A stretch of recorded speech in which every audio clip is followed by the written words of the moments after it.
তুমি ভাবতেছো আমি লুকায় লুকায় দেখতেছি। পর্নোগ্রাফিতে আসক্ত হইও না, তোমার ফ্রন্টাল সেল গুলো সব নষ্ট হয়ে যাবে, যৌবন ধ্বংস হয়ে যাবে। বাস্তবতার সঙ্গে এগুলোর কোনো মিল নাই, এগুলোর দিকে যাবা না। আমার বন্ধুগণ, ছোট্ট ছোট্ট বাচ্চাদের হাতে মোবাইল দিয়ে দেয় মা, গেমস গুলো দেখায়, খেলাগুলো দেখায় আর খাওয়ায়। এই ফোন কত ধ্বংস করে দিয়েছে পরিবার। কার বউ কে নিয়ে শুয়ে থাকে, কি ঠিক কিনা বলেন? লাইন ধরবো একটা, কার লাইন? আর মোবাইলের মধ্যে কত Line, messenger, imo Line, WhatsApp, Viber, Instagram, Kurigram, কি ঠিক আছে না? সব লাইন বাদ, আল্লাহর লাইনকে ধরতে হবে। আকাম কুকাম করা যাবে না। বিয়ের প্রয়োজন হয়ে যাবে, জেনার কাছে যেও না, পিছন ধরে দরজা দিয়ে যাও না, লুকালুকি কোনো কিছু করতে যাও না। বিয়ের প্রয়োজন সুন্দর করে বলে ফেলো, বিয়ের প্রস্তাব দিয়ে দাও, আব্বাকে বলো আব্বা বিয়ে করাও। কিন্তু কিছু কিছু বেকুব বাপ আছে, নিজের পায়ে দাঁড়া। এই এখানে জোরে কে কইলো ওর বিয়ে করা দরকার তাড়াতাড়ি, কি ঠিক কিনা? বাপরা বোঝে না, মারা বোঝে না বিয়ে যে কত বড় জরুরি জিনিস। যে যুবক, যে সন্তানটা আপনার বুকটা উঁচু করে বলে, মুখ খুলে বলে বিয়ে করাও, এটা অত্যন্ত চরিত্র ভালো লক্ষণ।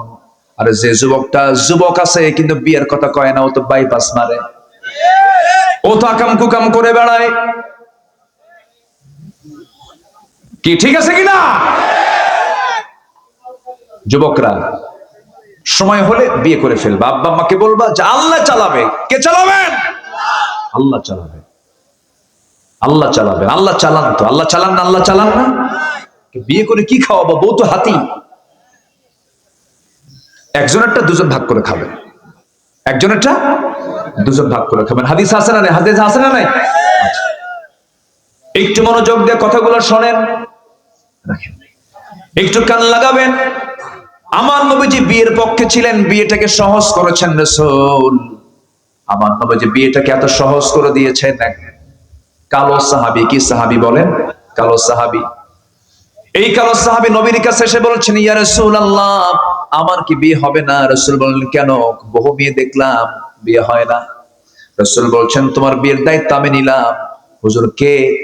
ইবনে ওহাবের মেয়ে আছে, চলে যাও, আমার প্রস্তাব দিয়ে দাও। রাসূল বললেন, সাহাবী বলছেন, না আমি একা যাব না, আমি এমনি এমনি যাব না, দলিল করে দেন। আমার নবীর কাছ থেকে একটা চিঠি লিখিত করে নেওয়া হলো। এই চিঠিখানা নিয়ে মেয়ের বাবার কাছে গিয়ে বলছে, এ মেয়ের বাপ ইবনে ওহাব, এই চিঠিখানা পড়ো, তাড়াতাড়ি ব্যবস্থা করো। দেখছেন কি অবস্থা?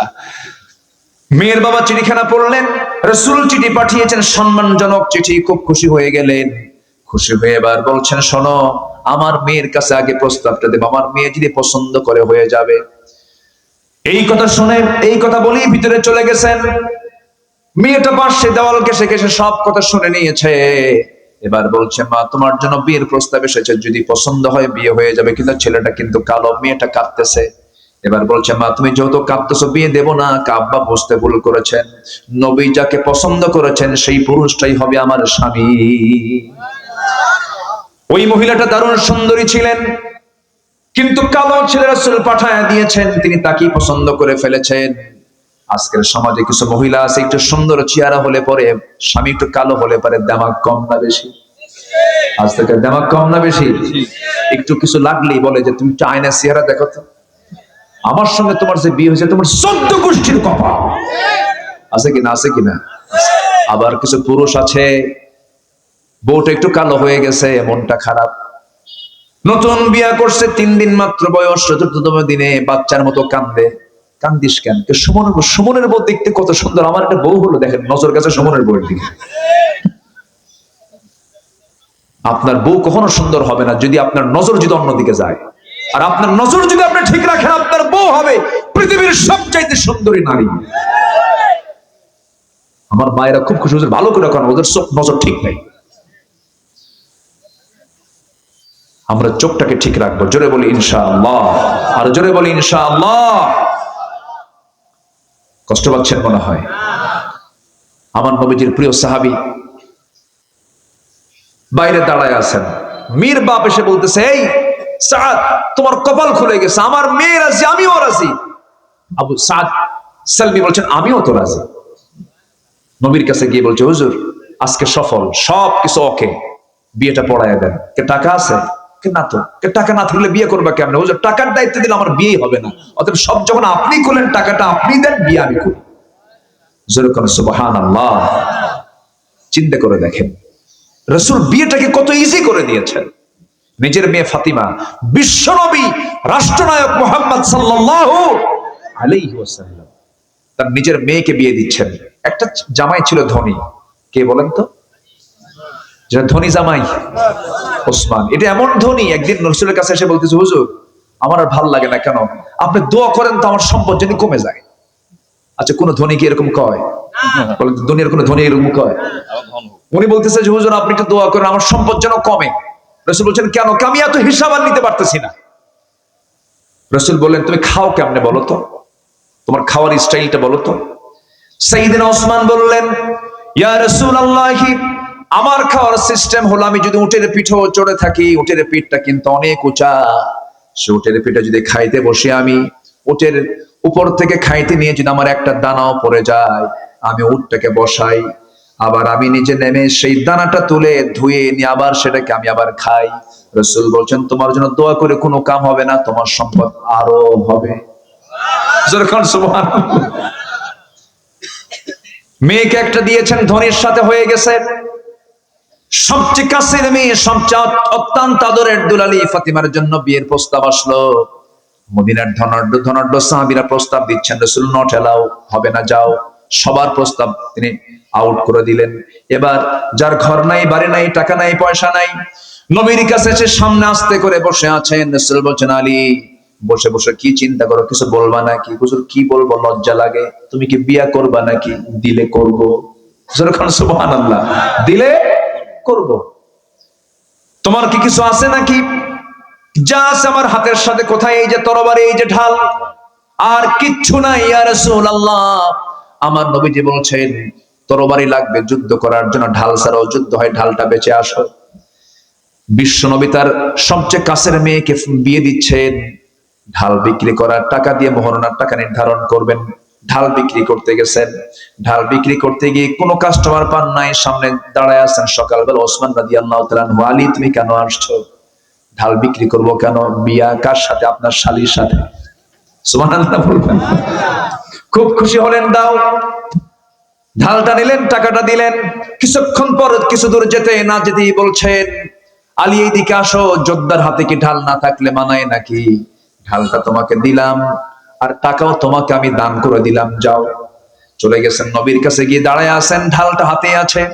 রাসূল বলছেন, আলী মনে হয় ঢালটা বিক্রি হয় নাই। হুজুর ঢাল তো বিক্রি হয়েছে। তাহলে ঢাল হাতে কেন? হুজুর আমাকে ঢালটা উপহার দিয়েছে, আবার টাকাও পাইছে, ঢালও পাইছে। কে? ওসমান। লোক আর খুঁজে পাও নাই। যেরকম সুবহানাল্লাহ। বিক্রিটা অন্য কারো কাছে করো, আমি জামাইকে বলতে পারলাম না, তার আগে তুমি ঢোল পিটায় আসলা।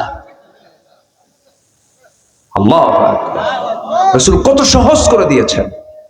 একটা অনড়ম্বরপূর্ণ বিয়ে, কোনো খরচ নাই, কিচ্ছু নাই। আর আজকের সমাজে বিশাল বড় বিয়ে, প্রতিবেশী গরিব দাওয়াত পায় না, আছে না নাই? ওগুলো জানোয়ার, ওগুলো জানোয়ার, ওগুলো। আজকে আমি ভালো কাজ কি এগুলো বুঝাচ্ছি, এই জন্য এগুলো কথাগুলো আসতেছে। আপনি যেদিন মরে যাবেন, ওই ধনী লোক লন্ডন থেকে আসবে না, ওই গরিব প্রতিবেশী আপনার কবর খনন করার জন্য যাবে। গরিবরে দাওয়াত দেয় না, কিছু দিতে পারবে না। বিয়েতে নেবেন কেন আপনি? বিয়েতে কিসের উপর ডগর নেবেন আপনি? যে বিয়ের টার্গেট থাকে আমি খরচ তুলবো, ওই অলিমা করার দরকার নাই। কি ঠিক আছে কিনা বলেন? হিসাব করে খরচ কত উঠবে, কত দেখছেন? আছে কিনা, আছে কিনা, আছে কিনা, আছে কিনা? উচিত কি জানেন? বিয়ের অনুষ্ঠান যারা করবে, কার্ডে লেখা উচিত বিশেষ দ্রষ্টব্য। বিয়ের অনুষ্ঠানে আসবেন, অলিমাতে আসবেন, বিশেষ দ্রষ্টব্য, কিচ্ছু ডগর নিয়ে আসবেন না, সব অনুষ্ঠান বন্ধ হয়ে যাবে। হ্যাঁ, কার মন খারাপ হবে? ও আচ্ছা আচ্ছা, না না, এটাই বরকত। এটা কি বলেন? এটা কি বলেন? বরকত। রাগ করতেছেন নাকি আপনারা?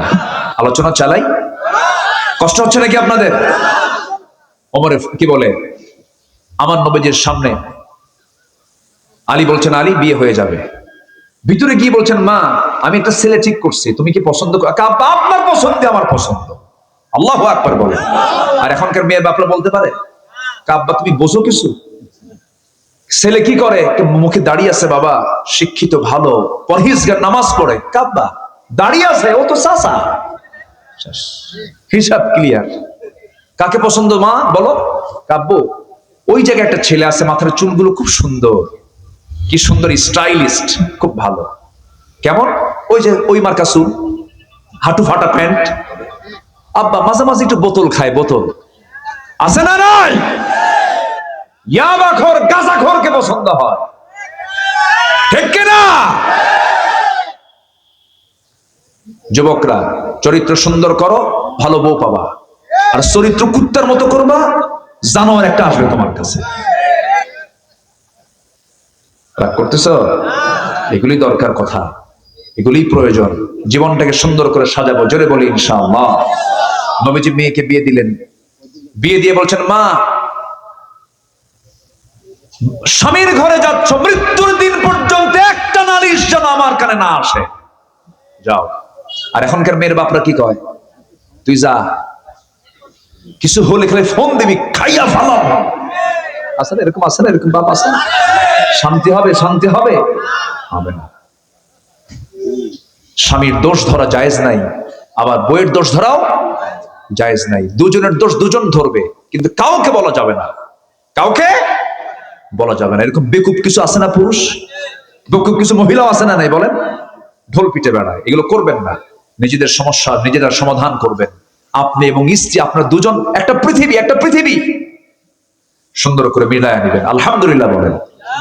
ওমর ফাতিমা রাদিয়াল্লাহু নামাজ পড়ছেন একদিন নবীর সামনে বসে বসে। রাসূল বলছেন ফাতিমা বসে বসে নামাজ পড়ো কেন, কম বয়সী? কাব্বা আপনারা বলেছেন স্বামীর বিরুদ্ধে কোনো নালিশ দেওয়া যাবে না, আমার জামাটার পিছনে ছেঁড়া তালিযুক্ত, আপনি যদি দেখেন আপনার মন খারাপ হতে পারে, এই জন্য বসে বসে তালি দেখাবো না, এই জন্য বসে বসে নামাজ পড়তেছি। আল্লাহ তুমি আমার এলাকার মাদেরকে কবুল করো, জোরে বলি আল্লাহুম্মা আমিন। আমার মা বোনদেরকে দাদির মতো বানায় দাও। আমার দাদিরা ভালোই ছিল তো, আমার দাদিরা ভালো ছিল না? আমার দাদিরা ঘুম থেকে উঠতো ফজরে, আর এখন ভাবির ওঠো ঘুম থেকে 11টার দিকে। সব উল্টা পাল্টা, সারা রাত ধরে ওই যে কি দেখে। আমার বন্ধুগণ, ওই সাহাবী নবীর কাছে আসলেন। রাসূল বলছেন সাদ চিন্তা করো না, তোমার বিয়ের ব্যবস্থা হয়ে যাচ্ছে, তোমার বিয়ের সব ফয়সালা করে দিচ্ছি আমি। 200 400 দিরহাম দুজন সাহাবীর কাছ থেকে নিয়ে বলেন বাজার করে আসো। বাজার করতে গেছেন, বাজার করা শুরু করেছেন, এমন সময় তার কানে সংবাদ আসলো সাদ তুমি বিয়ের বাজার করতে আসছে, তুমি কি জানো যুদ্ধের ডাক কিন্তু আসছে। সঙ্গে সঙ্গে সাদ করলেন কি, বিয়ের বাজার বন্ধ করে তিনি যুদ্ধের বাজার করলেন, ঘোড়া কিনলেন, তরবারি কিনলেন, যুদ্ধে চলে গেলেন, শাহাদত বরণ করলেন। বিয়ার হলো না। নবীর কানে সংবাদ আসলো হুজুর সাদ তো দুনিয়াতে নাই। কোন সাদ? যে সাদের বিয়ের কথা গতকালকে ছিল। আমার নবীজি দৌড় মেরে চলে এসে তার লাশটা দেখলেন, মস্তকটা ছিটকে পড়ে আছে, চুলগুলো লম্বা লম্বা, রক্তাক্ত চেহারা হয়ে আছে। রাসূল তার দিকে তাকায়, একবার হাসেন একবার কাঁদেন। সাহাবীরা বলছেন হুজুর আপনি এমন করছেন কেন? রাসূল বলছেন আমি সাদের ব্যাপারে আমি এই জন্য কান্দি, আমি সাদের সব আয়োজন সম্পূর্ণ করলাম, কিন্তু সাদ তো বিয়ে করতে পারলো না, এই জন্য কান্দি। আর সাদের দিকে আমি তাকাই, এই জন্য হাসতেছি, আমি আমার নিজের চোখে দেখতে পেতেছি জান্নাতের হুররা তাকে টানাটানি করে জান্নাতের দিকে নিয়ে চলে যেতেছে। সুবহানাল্লাহ, আরো জোরে বলেন সুবহানাল্লাহ। আমার ভাইরা, কথার তো কোনো থা নাই, বহুদিকে কথা চলে যায়।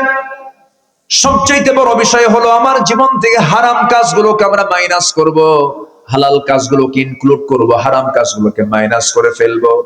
ভালোবাসবেন কে? আজ তুমি ভালোবাসবেন কে? আমরা কি জিনার পক্ষে না বিয়ের পক্ষে? সুদের পক্ষে না যাকাতের পক্ষে? বলেন বলেন বলেন, কিসের পক্ষে? যাকাতের পক্ষে। বেনামাজ না নামাজ? বেনামাজ না নামাজ? সুদ না যাকাত?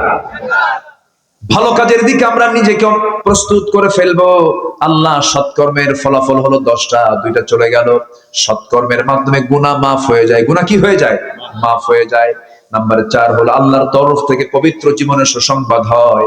পবিত্র জীবন কাকে বলে? পবিত্র জীবন তো তার যে জীবনকে আল্লাহ রাব্বুল আলামিন জান্নাতের জন্য প্রস্তুত করেছেন। জোরে বলুন সুবহানাল্লাহ। মান আমিলা সালিহাম মিন যাকারিন আও উনসা ওয়া হুয়া মুমিনুন ফালানুহয়িয়ান্নাহু হায়াতান তাইয়্যিবাহ। জোরে বলুন আল্লাহু আকবার। নাম্বার 5 হলো মহান আল্লাহর রহমত প্রাপ্তির সুসংবাদ। নেক আমল করলে পরে আল্লাহ পাক রহমত দিয়ে ধন্য করবেন। আমরা কি হিসাব দিয়ে জান্নাত পাবো নাকি? হিসাব দিয়ে জান্নাত পাবো? রহমত দরকার কার? কার রহমত দরকার? আল্লাহর রহমত দরকার। একটা ছোট্ট ইতিহাস মনে পড়ে গেল। আমার নবী ইতিহাসটা সাহাবায়ে কেরামের সামনে একদিন বলছিলেন। সাহাবীদেরকে বলেন, ও সাহাবীরা বলবো নাকি? হুজুর বলেন। রাসূল বলছেন, বনি ইসরাইল যুগে 3 যুবক তারা কোন এক সফরে বের হলো। হঠাৎ করে তাদের সামনে বিশাল বড় ঝড় শুরু হয়ে গেল।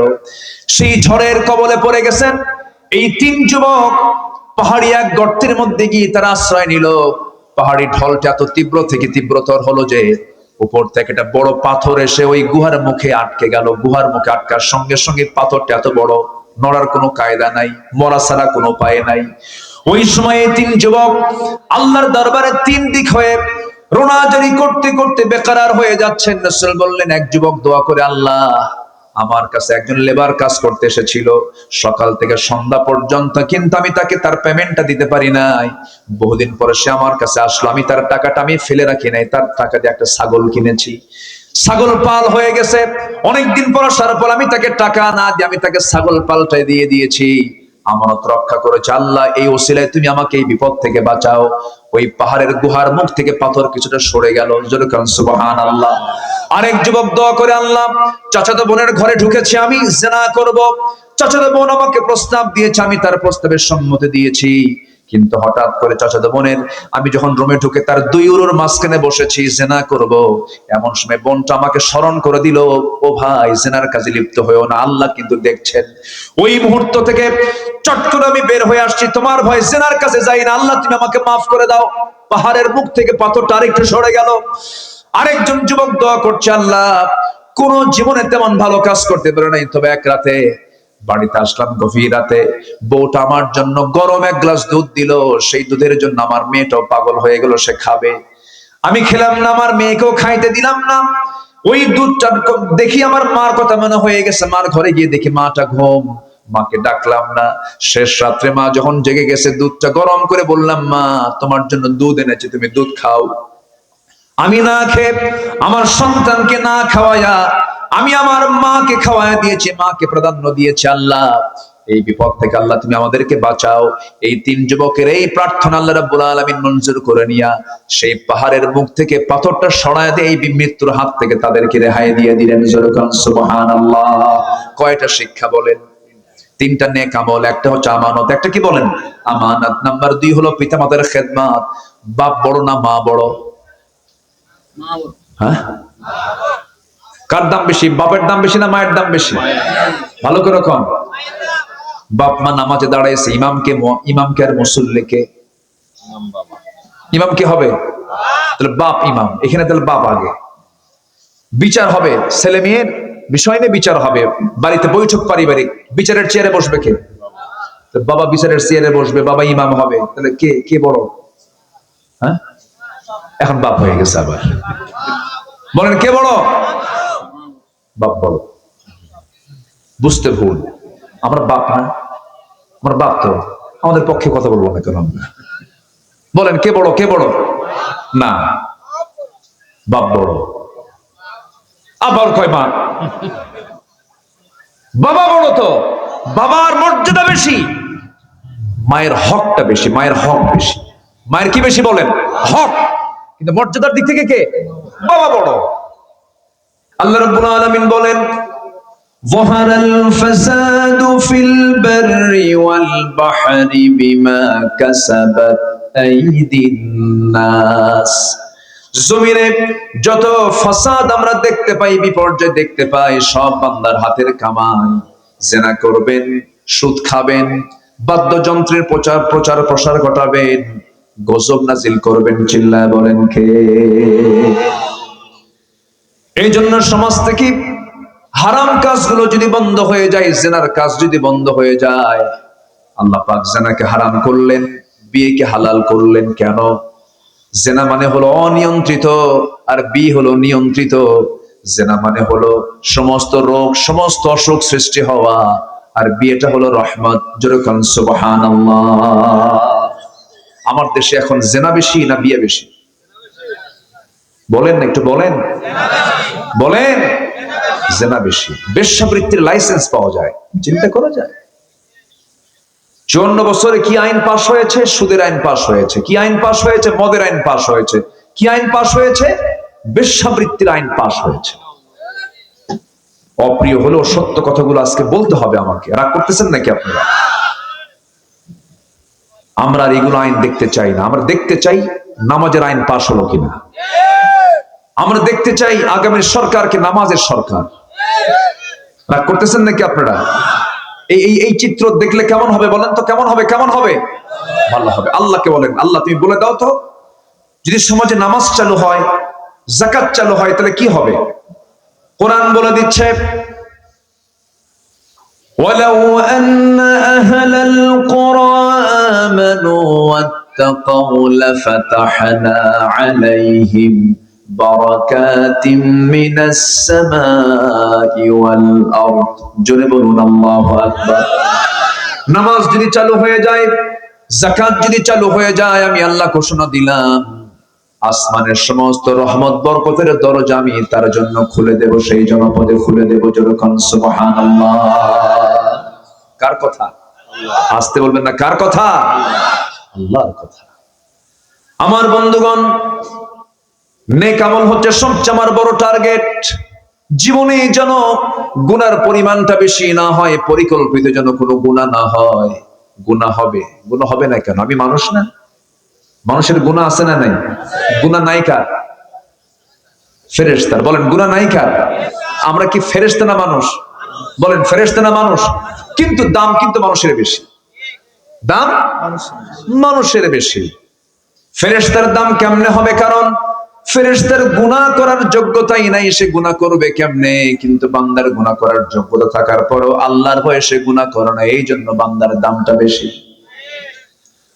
আমার বন্ধুগণ, সবচেয়ে সফল জীবন হলো যে বান্দার জীবনে গুনাহ কম, নেক আমলের পরিমাণটা বেশি। তবে গুনাহ কিন্তু প্ল্যান করে করা যাবে না, হঠাৎ করে হয়ে যেতে পারে। কিন্তু হঠাৎ করে হয়ে যাওয়ার সঙ্গে সঙ্গে ভালো বান্দা যারা চোখের পানি ফেলে দিয়ে আল্লাহর কাছে বলবে, আল্লাহ আমাদের মাফ করে দাও। রাত যখন গভীর হয়ে যাবে কি করবে? والذين يبيتون لربهم سجدا وقياما والذين يقولون ربنا اصرف عنا عذاب جهنم إن عذابها كان غراما إنها ساءت مستقرا ومقاما। জোরে বলুন আল্লাহু আকবার। রাত যখন গভীর হয়ে যাবে, সব বান্দা ঘুমিয়ে পড়বে। আল্লাহর যারা খুব কাছের বান্দাগুলো তারা করে কি? তারা মনে করে আল্লাহ তোমার জন্য প্রথম আকাশে এসেছেন। কোন আকাশে? রাত গভীর হলে আল্লাহ পাক প্রথম আকাশে চলে আসেন। আল্লাহ আছেন হলো 7 আকাশের উপরে, তিনি চলে আসেন 12টার পরে প্রথম আকাশের কাছে। আল্লাহু আকবার বলেন।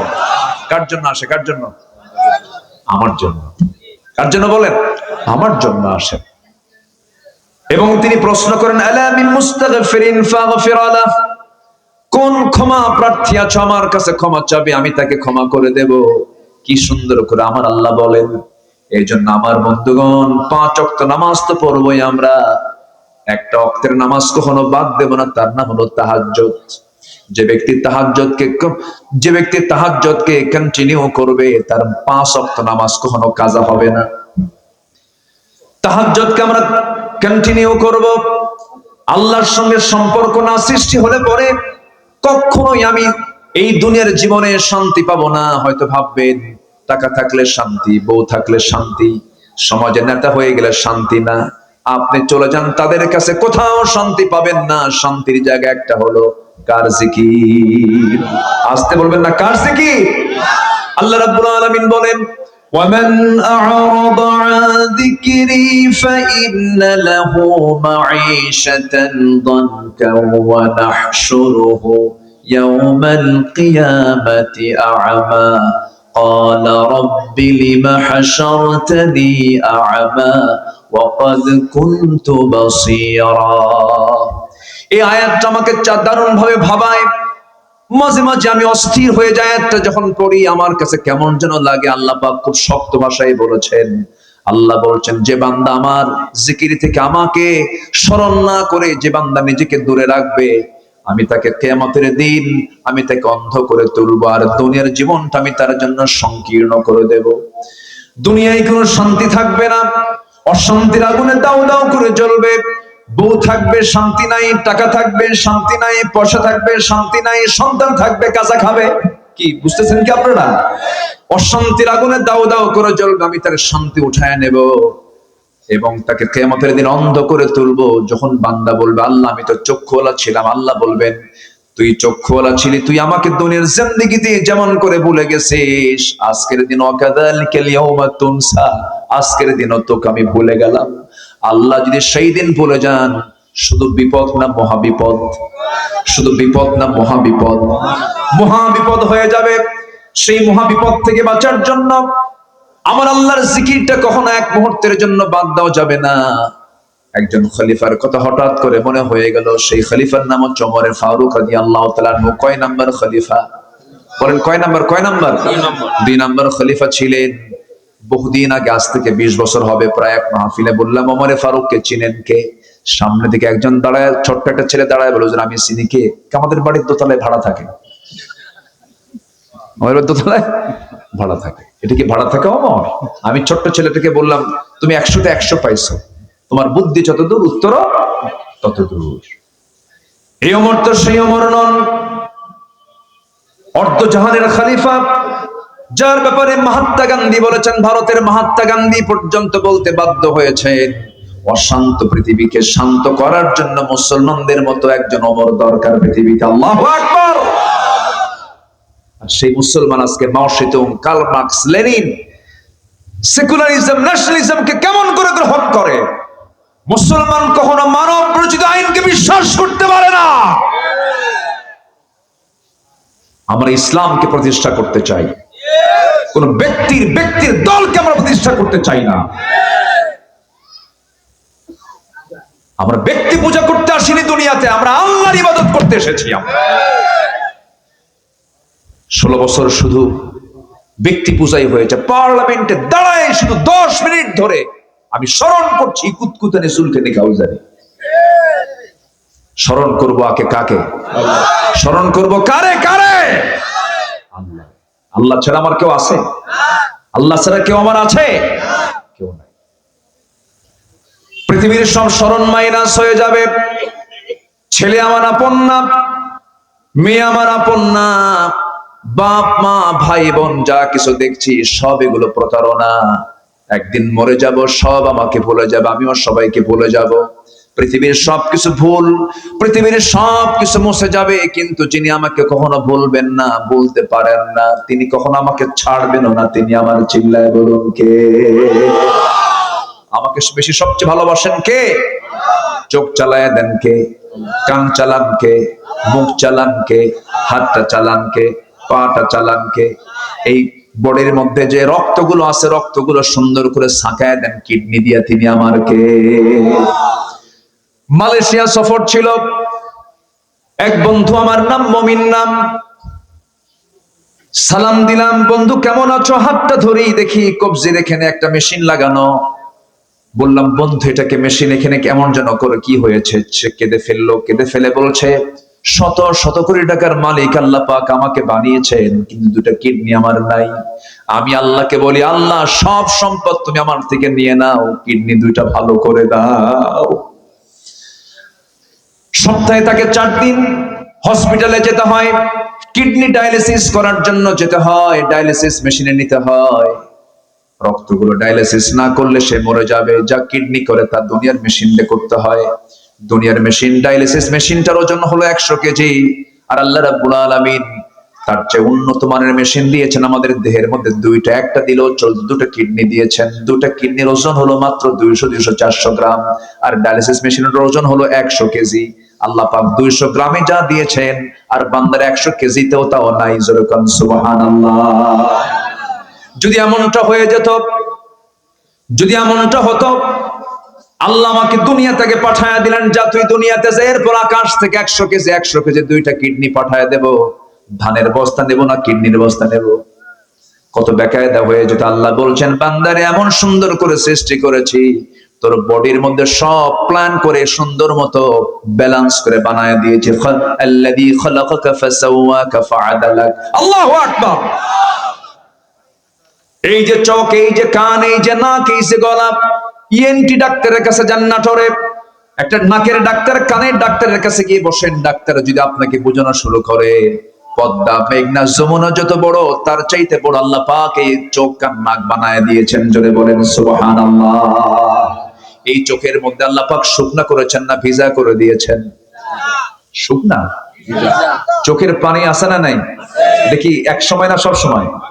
সব সময় চোখের পলক পড়ছে, প্রতি মিনিটে 15 থেকে 20 বার, আর পানি পড়ছে। এই পানির পরিমাণটাও লিমিট করেছেন, বেশি হলে রোগ হয়ে যায়, আবার কম হওয়া যাবে না। আল্লাহ রাব্বুল আলামিন ব্যালেন্স করে চোখের পেছনে মেশিন সেট করেছেন। প্রতিদিন 24 ঘন্টায় বান্দার চোখ থেকে 1 মিলিলিটার চোখ থেকে পানি বের করে দেন। মিঠা পানি না লবণ পানি? লবণ পানি দিয়ে দেন। তাহলে লবণ করার জন্য মেশিন আছে না নাই? আছে। আবার কানের মধ্যে চলে যান, কানের মধ্যে ময়লাগুলো আছে, এই ময়লা কিন্তু সেই ময়লা নয়। সকল কানের ডাক্তাররা কিন্তু এই ময়লাটা সাফ করতে নিষেধ করে। অযথা কানে হাত দিবেন না, আল্লাহ রাব্বুল আলামিন এটা ময়লা দেন নাই।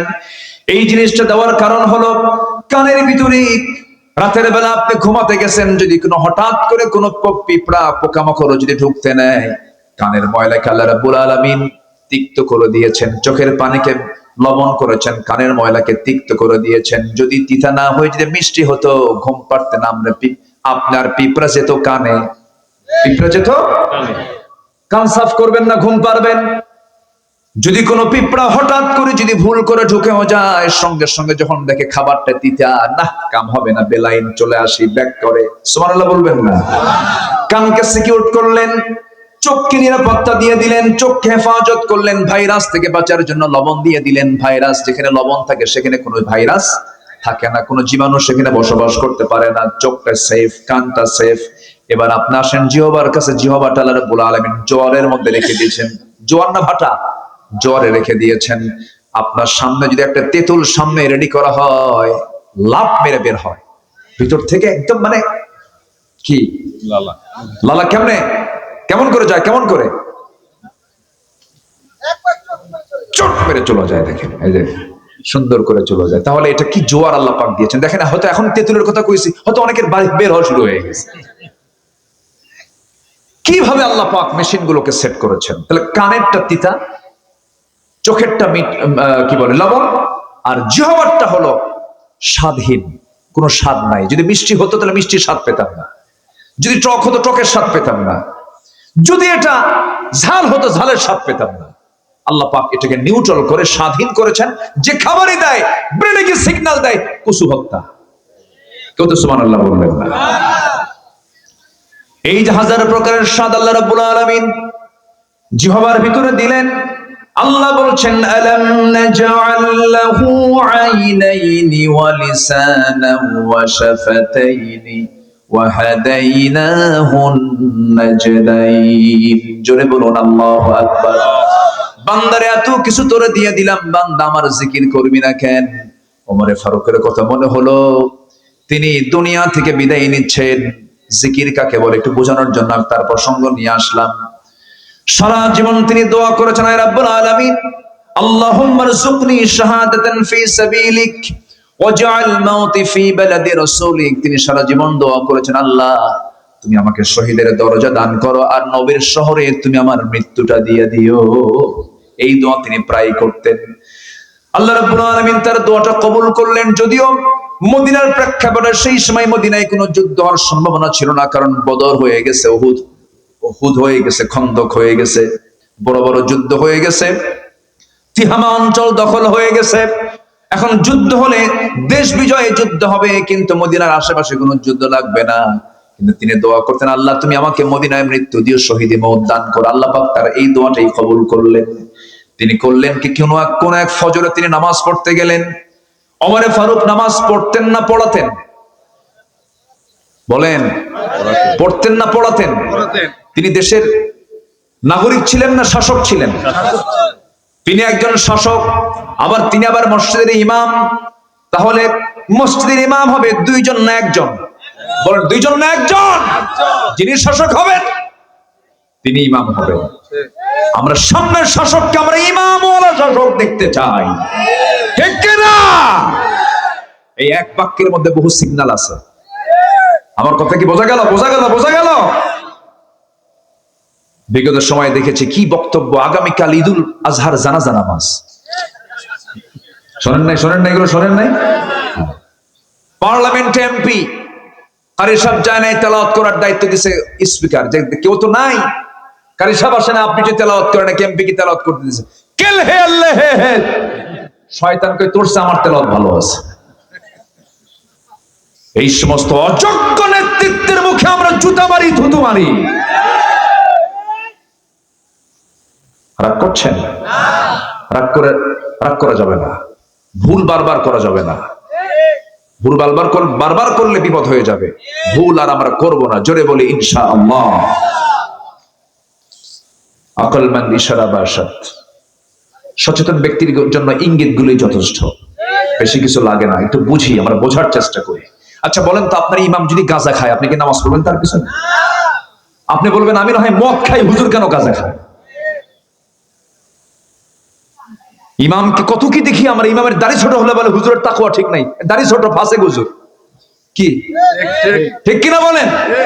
আচ্ছা, একটা ইমামের মাথা থেকে পা পর্যন্ত সব অনুবীক্ষণ যন্ত্র দিয়ে দেখি হুজুরের কোনো দোষ আছে কিনা। নামাজের ইমামকে যদি আমরা এতটুকুন দেখি, সমাজের যারা নেতা হবে তাদেরকে দেখার দরকার আছে না নাই? সবগুলো যখন নির্বাচন আসে, এত দরবেশ হয়, মাথার চুল দেখা যায় না, টুপি সাদা টুপি, সাদা পাঞ্জাবি, সাদা পায়জামা, দাড়ি খোসা খোসা কদম ফুলের মতো, আতর 4-5টা লাগায়, ঘাড়ের উপর একটা হাজির রুমাল নিয়ে গাম যায়, নামাজ হাতে নিয়ে আসরের নামাজ 5 বার পড়ে। আছে না নাই? সম্মানিত ভাইয়েরা, আমরা নামাজ পড়বো একদিন না সব দিন? আমরা নামাজ পড়বো একবার না 5 বার? আমরা নামাজ পড়বো সারা বছর না সারা বছর একদিন? সারা বছর। কয়বার নামাজ হবে দিনে? বলেন, দিনে রাতে কয়বার? 5 বার। আমার বন্ধুগণ, ওমরে ফারুক রাদিয়াল্লাহু তাআলা আনহু একদিকে শাসক, আরেকদিকে ইমাম। ফজরের নামাজের সময় হয়ে গেছে, তিনি নামাজ পড়াতে যাচ্ছেন। নামাজে দাঁড়িয়েছেন, মুসল্লায় তিনি দাঁড়িয়েছেন, নামাজ শুরু করে দিয়েছেন। প্রথম রাকাত হয়ে গেছে, দ্বিতীয় রাকাতে নামাজ পড়তে নিয়ে হঠাৎ করে রুকুতে গেলেন। এক শত্রু এসে তার ডান দিকে এসে তার পেটের মধ্যে চাকু ঢুকায়া দিল। যখন বিষ মিশ্রিত চাকু যখন ঢুকায়া দিয়েছে, বিষাক্ত চাকু যখন ঢুকায়া দিয়েছে, তখনও তিনি ধরাশয়ী হন নাই, সতর্ক হয়ে দাঁড়ায় গেছেন। কিন্তু বুঝে ওঠার আগে আবার তাকে ধরে তল পেটে 2টা স্টেপ মেরে দিয়েছে। ভুঁড়ি আংশিক বের হয়ে গেছে ওমরে ফারুক রাদিয়াল্লাহু আনহু। তিনি আর নিজেকে নিয়ন্ত্রণ করতে পারলেন না। রক্তাক্ত অবস্থায় তিনি মসজিদে নববীর ভিতরে পড়ে গেলেন। যখন তিনি পড়ে গেলেন, এই সময় সেন্স ছিল না, কয়েক ঘন্টা সেন্স ফিরে পেলেন। সকালবেলা হয়ে গেল, চোখটা মিলেই দেখেন তার কলিজার টুকরার সন্তান আব্দুল্লাহর সামনে দাঁড়ানো। আব্দুল্লাহকে দেখে বলছে, আব্দুল্লাহ রে কান্দো কেন? কেঁদো না, আমার জন্য পানি আনো তো।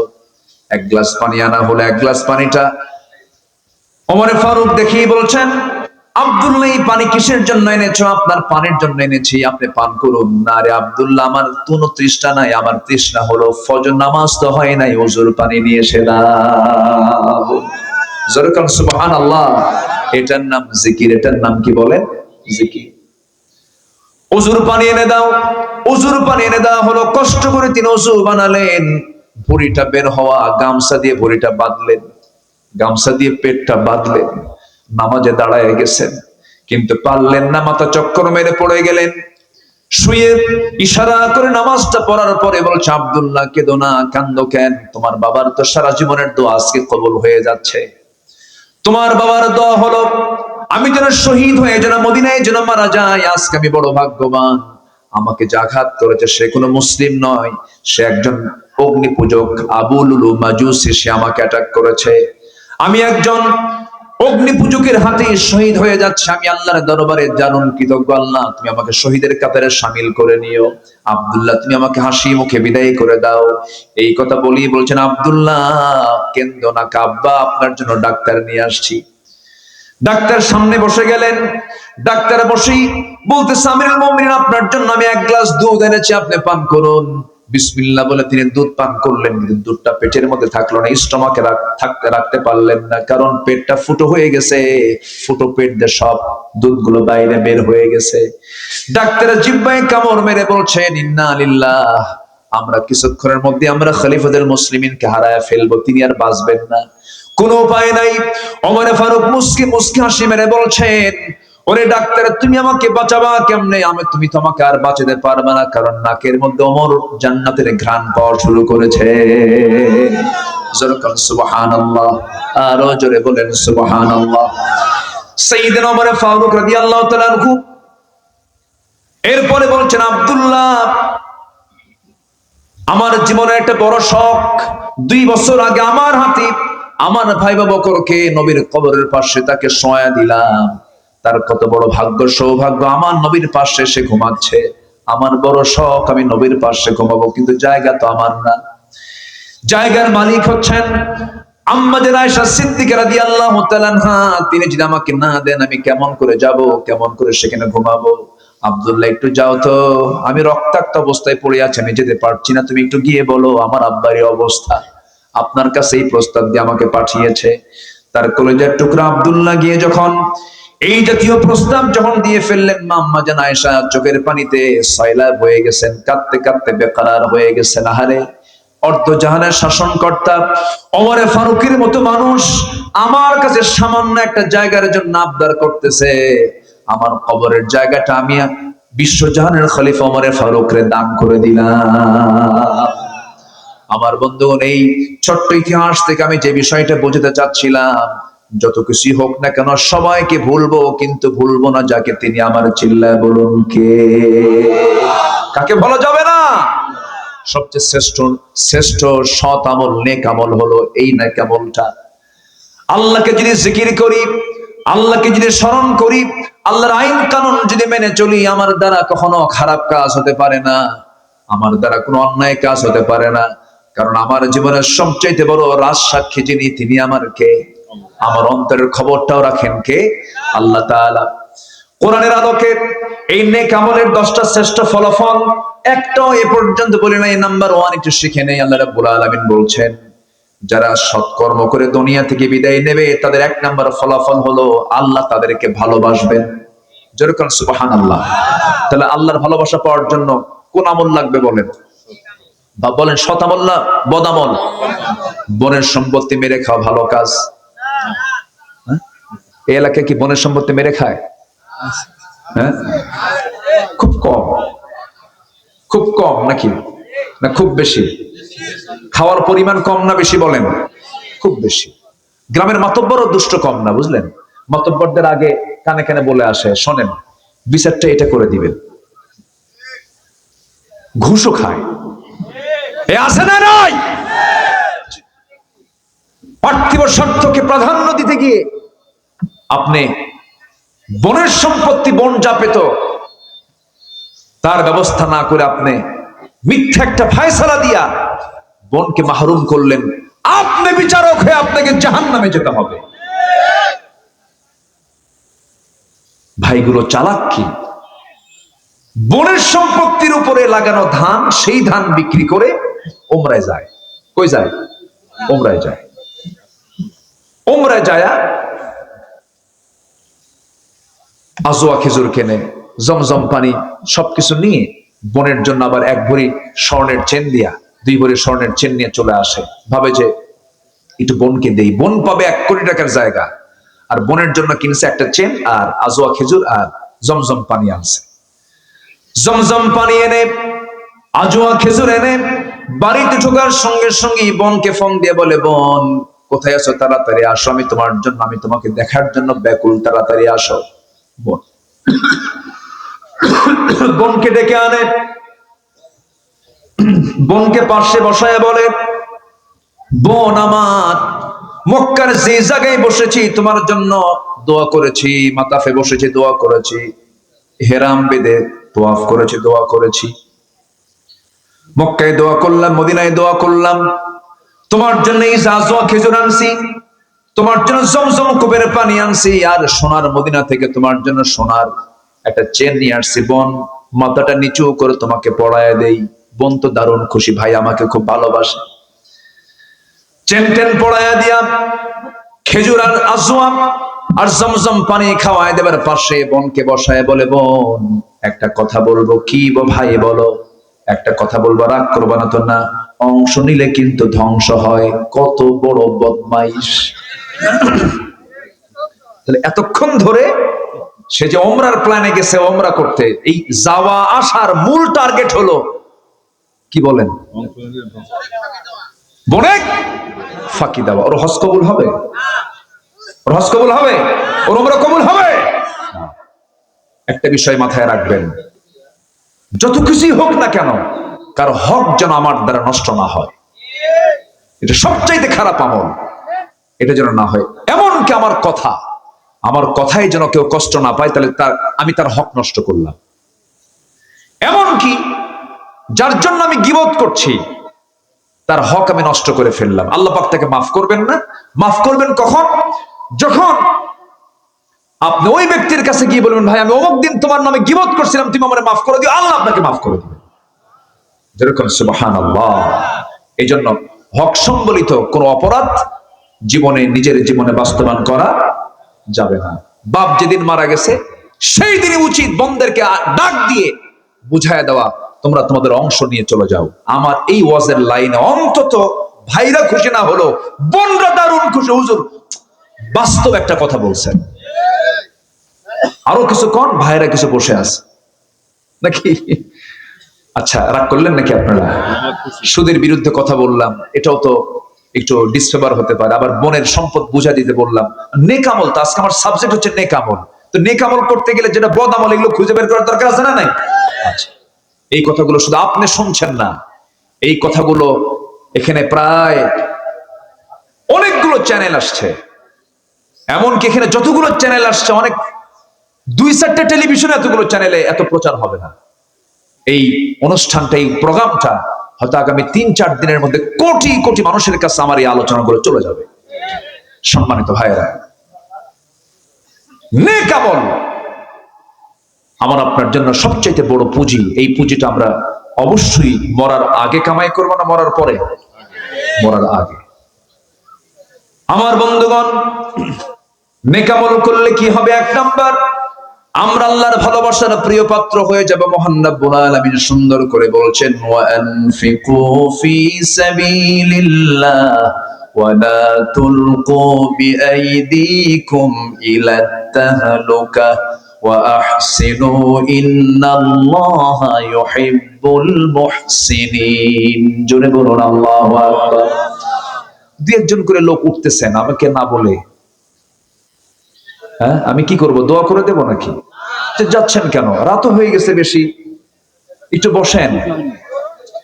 আমি সবার কাছে করজোরে মিনতি জানাই, একদম বিনীত সুরে আমি বলতে চাই, দয়া করে আর কেউ উঠবেন না। আপনি ওঠা মানে কি জানেন? মাহফিলের শৃঙ্খলা কি রক্ষা হলো না ভঙ্গ হলো? ভঙ্গ হয়ে গেল। এটা কিন্তু খেলাফ, আদবের খেলাফ। আমি যোগ্য কেউ না, আমি নিজেকে খুব আমি মনে করি আমি অযোগ্য, আমার সেই যোগ্যতা নাই, নগণ্য হলাম আমি আল্লাহ। কিন্তু আমাকে আপনারা চেয়ারে বসায় দিয়েছেন, তাহলে আমি এই মঞ্চে বসে আছি, আমি কথা বলছি। বলুন তো উচিত কার আগে ওঠা? আপনার আগে ওঠা না আমার আগে ওঠা? বলেন তো। আমার আগে উঠতে হবে। আমি যখন উঠবো তখন আপনি উঠবেন, এটা হচ্ছে আদব। এটা কি বলেন তো? আদব। শিক্ষক যদি রুমে ক্লাসেই থাকে আর ছাত্র যদি না বলে দৌড় মারে, এটা কি ভালো ছাত্রের অভ্যাস? বলেন তো, এটা কি? একটু বসেন না। কত সময় কত দিকে চলে যায়। একটু বসি আমরা, কষ্ট পেলেন মনে হয় কথায়, একটু বসে আর আধা ঘন্টা না হয় 1 ঘন্টা, এই তো কত সময় এদিক সেদিক চলে যায়। এতগুলো কথা বলা লাগতো না যদি আগে ভাগে ওঠা যেত।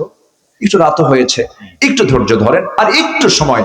আমি জাস্ট শুধু আপনারা থাকলে আমি কথাগুলো বলতে পারবো, আর এই কথাগুলো কোটি কোটি মানুষ জানবে। একটু আপনার সহযোগিতা চাচ্ছি, একটু বসুন পড়ুন। একদম অনেক গভীর রাত হয়ে গেছে, আপনাদের কষ্ট হচ্ছে আমি জানি, একটু আমাকে সময় দেন প্লিজ। আমি আর এই ব্যাপারে আর জোর দাবি করব না, আশা করি আমার কথাটা আপনারা শুনবেন ইনশাআল্লাহ। তাহলে আল্লাহ পাক বলছেন, তুমি যদি ভালো আমল করো আমি তোমাকে ভালোবেসে জান্নাতটা বুঝায় দেবো। যেরকম সুবহানাল্লাহ। আল্লাহ যদি কাউকে ভালোবাসেন তার কি আর ভালোবাসার দরকার আছে কারো? বলেন কারো দরকার আছে? দুনিয়ার সব ভালোবাসা আপনাকে দেয়, কিন্তু আল্লাহ আপনাকে ভালোবাসেন না, আপনি মাহরুম, আপনি পরাজিত। আমার বন্ধুগণ, নাম্বার 1 চলে গেল। নাম্বার 2 হলো নেক আমল করলে পরে অফুরন্ত নিয়ামতে পরিপূর্ণ জান্নাত আল্লাহ পাক আমাকে আপনাকে দিবেন। ওয়াবাশশিরিল লাযীনা আমানু ওয়া আমিলুস সালিহাতি আন্না লাহুম জান্নাতিন তাজরি মিন তাহতিহাল আনহার। জোরে বলুন আল্লাহু আকবার। আল্লাহ রাব্বুল আলামিন যেখানে জান্নাতের বর্ণনা করেছেন সেখানেই জান্নাতের নহরের কথা বলেছেন। জান্নাতের মধ্যে 4টা ঝর্ণা থাকবে। কয়টা ঝর্ণা বলেন? 4টা ঝর্ণা। মধুর ঝর্ণা,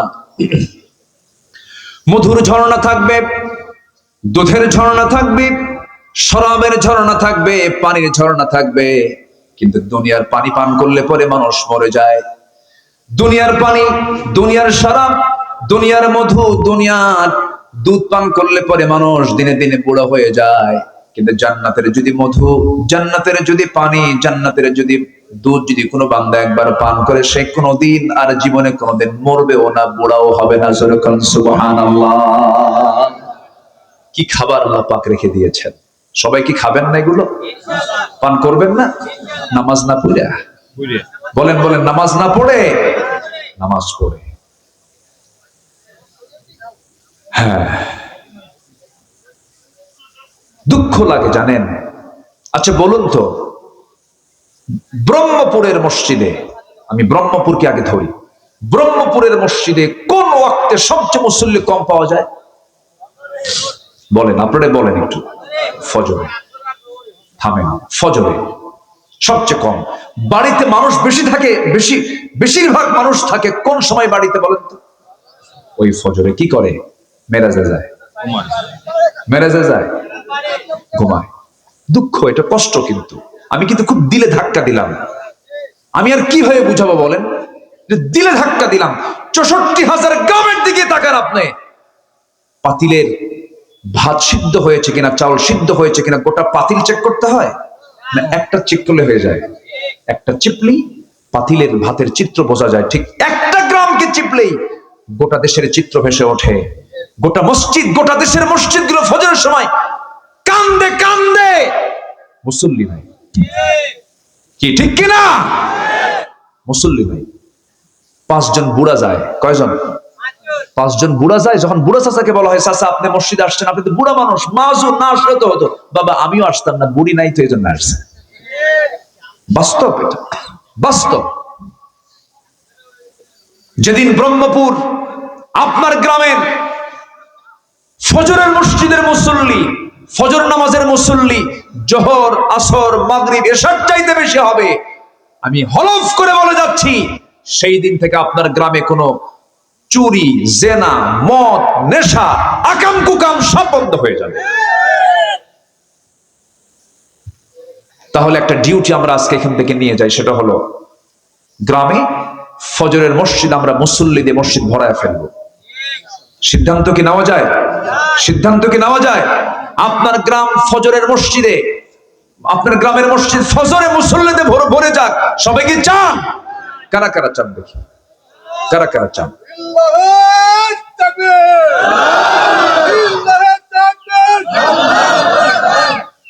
আল্লাহ কবুল করুন। জোরে বলি আমিন।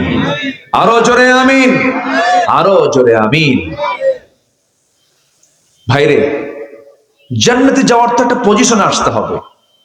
জাহান্নামে যাওয়ার কারণ কি? কোরআনকে প্রশ্ন করুন, কোরআন বলো তো জাহান্নামে যাওয়ার কারণ কি? কোরআন এক নম্বরই বলছে ক্বালু লাম নাকু মিনাল মুসাল্লিন, যারা নামাজ পড়ে নাই তারা জাহান্নামে যাবে। এবং সবচাইতে বেশি শাস্তি কাকে দেওয়া হবে কোরআন বলো তো?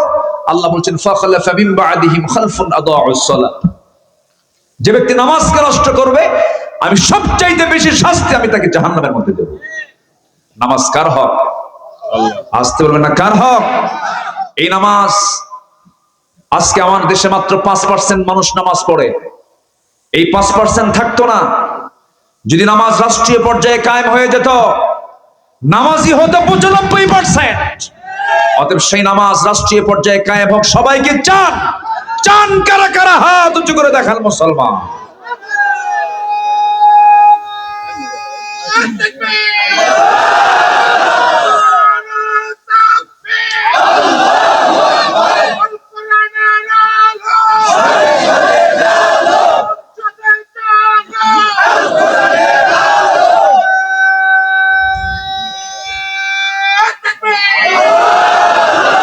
আল্লাহ কবুল করুন, জোরে বলি আমিন।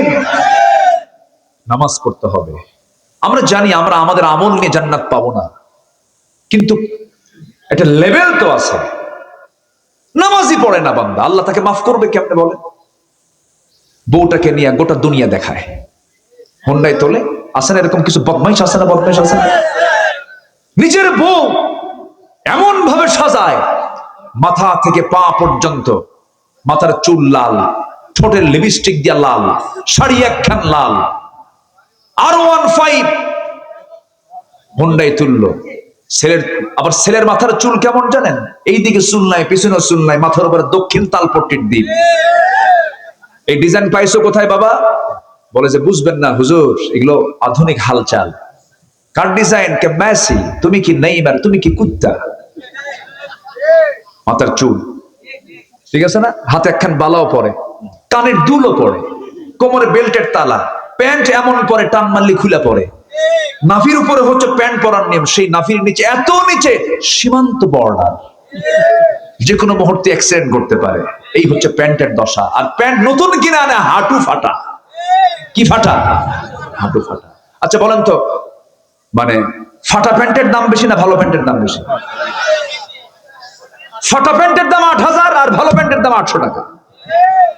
কি রুচি! রুচির কি পছন্দ ধরেছে আজকে? যা যে নামাজি হবে না সেই প্যান্ট পরে। রাগ করতেছেন নাকি? যুবকরা শুধু চরিত্র সুন্দর করো, চোখের পর্দা করো, চোখের পর্দা। মা বোরকা পরে আছেন আপনি, আর সারা রাত ধরে আপনি মোবাইল দেখতেছেন, পর পুরুষকে দেখতেছেন। আপনার ভূমিকা হলো মাথায় টুপি আছে কিন্তু পরনে লুঙ্গি নেই। কে রাগ করতেছেন নাকি আপনারা? বলেন তো, বোরকা আগে দরকার না চোখের পর্দা আগে দরকার? চোখ, চোখ, চোখ, চোখ। এই দুনিয়ার সবচেয়ে এখন বড় গুনাহ কি দিয়া বলেন? গোটা দুনিয়ার মানুষ এখন কিসের দিকে তাকায় আছে? স্মার্টফোনের দিকে। গুনাহ করাচ্ছে।